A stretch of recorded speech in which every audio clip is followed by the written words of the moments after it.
Hello everyone, welcome to Study Smart tutorial. Today I will explain cash flow from investing activities under indirect method.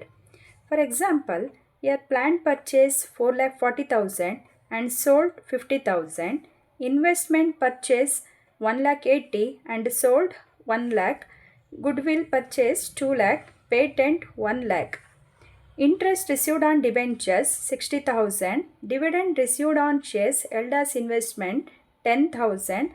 A plot has been purchased for investment and let out for the rent received 30,000. Okay so ಈಗ ಈ cash flow from investing ಆ್ಯಕ್ಟಿವಿಟೀಸಲ್ಲಿ ನಮಗೆ columns ಏನು maintain ಮಾಡಬೇಕಾಗಂತ ಅಂತ ಹೇಳಿದ್ರೆ particular ಮತ್ತು amount investing ಆ್ಯಕ್ಟಿವಿಟೀಸಲ್ಲಿ ನಾವು record ಮಾಡಬೇಕಾದ್ರೆ cash ಔಟ್ಫ್ಲೋಸ್ನೆಲ್ಲನೂ ಕೂಡ ಮೈನಸ್ ಮಾಡಬೇಕು, ಇನ್ಫ್ಲೋಸ್ನೆಲ್ಲ ಪ್ಲಸ್ ಮಾಡ್ತಾ ಬರಬೇಕು.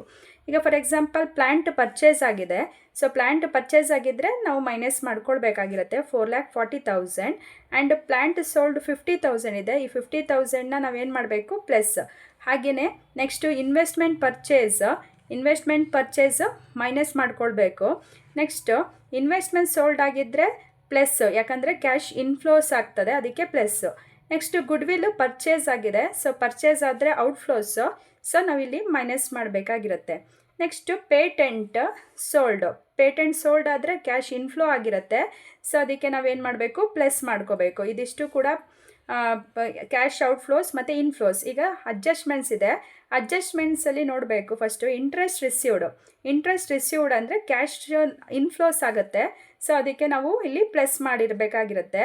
Next dividend received, okay, held as an investment. Okay, dividend received ಆಗಿದೆ. ರಿಸೀವ್ಡ್ ಆದರೆ ಕ್ಯಾಶ್ ಇನ್ಫ್ಲೋಸ್ ಆಗುತ್ತೆ, ಇನ್ಫ್ಲೋಸ್ ಆದರೆ ಪ್ಲಸ್ ಮಾಡ್ಕೊಳ್ಬೇಕು. ಓಕೆ, ಇಲ್ಲಿ ಆ ಪ್ಲಾಟ್ ಹ್ಯಾಸ್ ಬಿನ್ ಪರ್ಚೇಸ್, ಇಲ್ಲಿ ಪರ್ಚೇಸ್ ಆಗಿರೋದು ಬಟ್ ಕ್ಯಾಶ್ ಔಟ್ಫ್ಲೋ ಆಗಬೇಕು. ಆದರೆ ಇಲ್ಲಿ ಏನಾಗಿದೆ, year we have to receive the rent received. Okay, rent receive ಮಾಡ್ತಾ ಇದ್ದೀವಿ ಕಮರ್ಷಿಯಲ್ಗೋಸ್ಕರ. ಕಮರ್ಷಿಯಲಿಂದ ರೆಂಟ್ ರಿಸೀವ್ಡ್ ಆಗ್ತಾ ಇದೆ 30,000. ಸೊ ಆ 30,000ನ ಇಲ್ಲಿ ನಾವು ಮೇಂಟೈನ್ ಮಾಡಬೇಕಾಗಿರುತ್ತೆ. ಸೊ ಈಗ ನಾವು cash flow from investing activities final ಆನ್ಸರ್ನ ಹೇಗೆ ಫೈಂಡ್ ಔಟ್ ಮಾಡ್ತೀವಿ ಅಂದರೆ ಫಸ್ಟ್ ನೆಗೆಟಿವ್ ಆನ್ಸರ್ಸ್ನೆಲ್ಲ ಆ್ಯಡ್ ಮಾಡ್ಕೊಳ್ಬೇಕು. ಆ್ಯಡ್ ಮಾಡಿದ್ರೆ ನಮ್ಗೆ ಎಷ್ಟು ಬರುತ್ತೆ 8,20,000 ಬರುತ್ತೆ.